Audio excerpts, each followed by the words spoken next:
If you have an odd state of consciousness and you try to express it to your family, they start looking at you in a funny way and say, "Are you feeling all right?"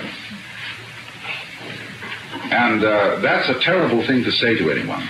You know, if you want to, I shouldn't really tell anyone this, but if you want to really bug someone and put a hex on them, all you do is you look at them in a funny way and say, "Are you feeling well today?"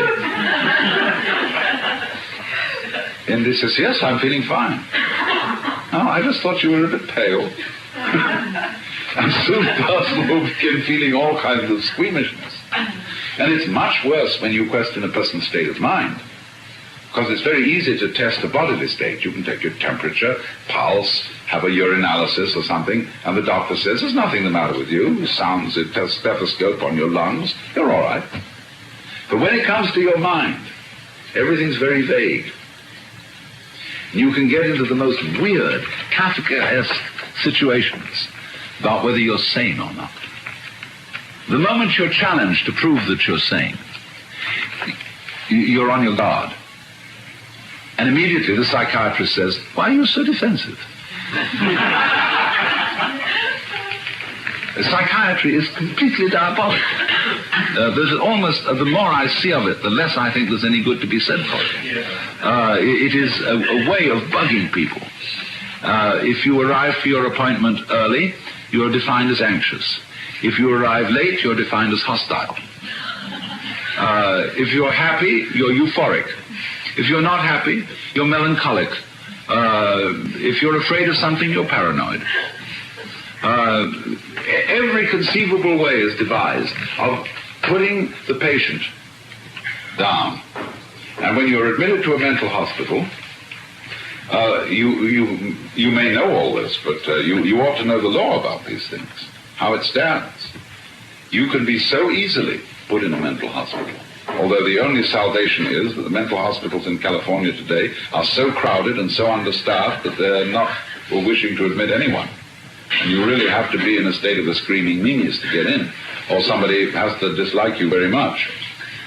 But you are deprived of all civil rights. You are no longer considered as a person. You are depersonified in a negative sense. See, there's a higher depersonification when you attain the mystical realization and become one with the Absolute. And there is, on the other hand, a lower depersonification where you're simply an outcast. This has been true always. In India, there were the higher outcasts called the sannyasins, the holy men, who renounced caste and lived the life of poverty and freedom. But there were the untouchables on the other end, who were the aborigines, like the Eta in Japan. And so if you go to a mental hospital, you become a lower outcast. You are no longer human. And you get frightened, you get scared out of your wits, because you suddenly begin to realize that you cannot communicate with people.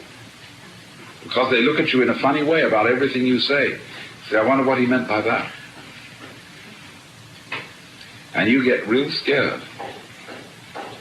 And so you start to act in a funny way, which is the whole thing. You know, the diagnosis of, say, schizophrenia is a kind of self-fulfilling prophecy. Because when anybody puts you in that position and makes you the patsy, you can't help acting in an odd way. If you say, "Now look, everybody, you're putting a thing over on me. I'm perfectly sane." They say, "Why are you so insisting on it?" They think thou dost protest too much. It's a very difficult situation to be in. Never send anyone to an insane asylum. Do anything but that. Anything. Because that's the trap they get in. And then, of course, because they're understaffed, you're ignored. They really don't have time to get around you. I know what the problems are. And even very conscientious psychiatrists in insane asylums just can't get the work done. So how do you get attention? Well, you start being difficult in the expectation that this will draw attention to you and you'll get some therapy. And that doesn't really work. I'll tell you how to get out of an insane asylum in a minute. But the thing is that you try to get attention until they construe all the things you do to get attention as being further signs of insanity, of lack of cooperation. Finally, they throw you in a cell where there's nothing left to you but to take shit and throw it at the walls in order to get some kind of attention. And they see how far gone he is. Now, the way to get out of an insane asylum is very subtly to flatter one of the psychiatrists and cooperate with him to the utmost. Not too quickly, but in a sort of gradual way so as to give him the impression that his method of treatment is working in your case. Because he wants to write a paper and publish it in a psychiatric journal showing that a certain method, a certain technique is really good. And you will cooperate with that idea, and you'll do everything he tells you, but just in the right, with a certain little subtle resistance to him. See? He'll immediately spot you as someone who's playing funny business if you cooperate completely, you see. Don't do that. But just gently let it be understood that his therapy is working and they'll release him. Unless, of course, you want to go to an insane asylum just so as to have no responsibility and just get out of the whole mess. I think there are some people who do that. But you see what we've got here in this situation is that having a different state of consciousness, or because you experience differently from other people, that's heresy. And that makes everybody else terribly uncomfortable. And so, in you go. And then, you see, now, this isn't all. They say, well, this is pretty desperate. Golly, what are we going to do to help this person? You know, in all the kindness of their hearts, what are we going to do? Well, you can see the inquisitors thinking this problem over too. This heretic. Do you realize that he's going to be tortured forever and ever and ever because of his beliefs?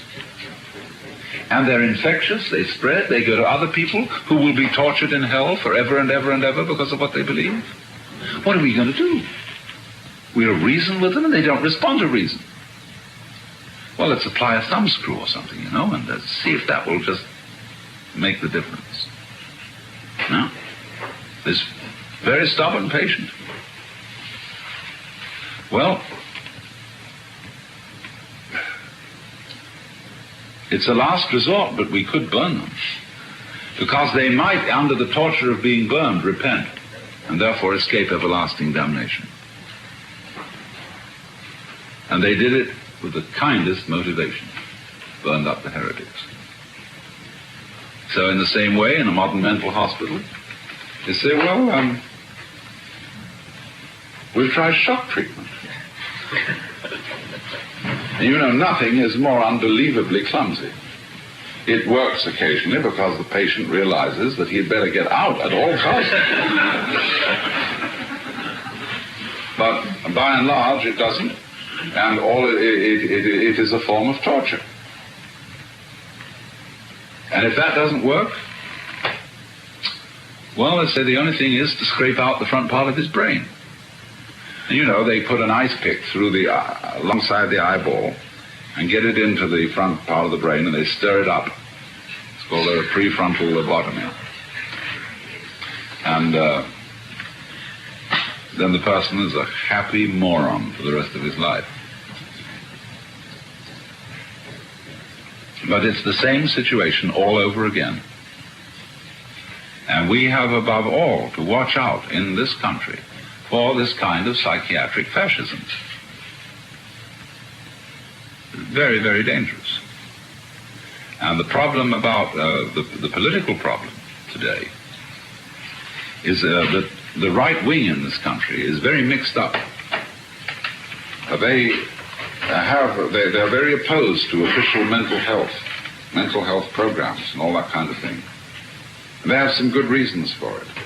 They've also some very bad reasons, because they would send them to jail pronto.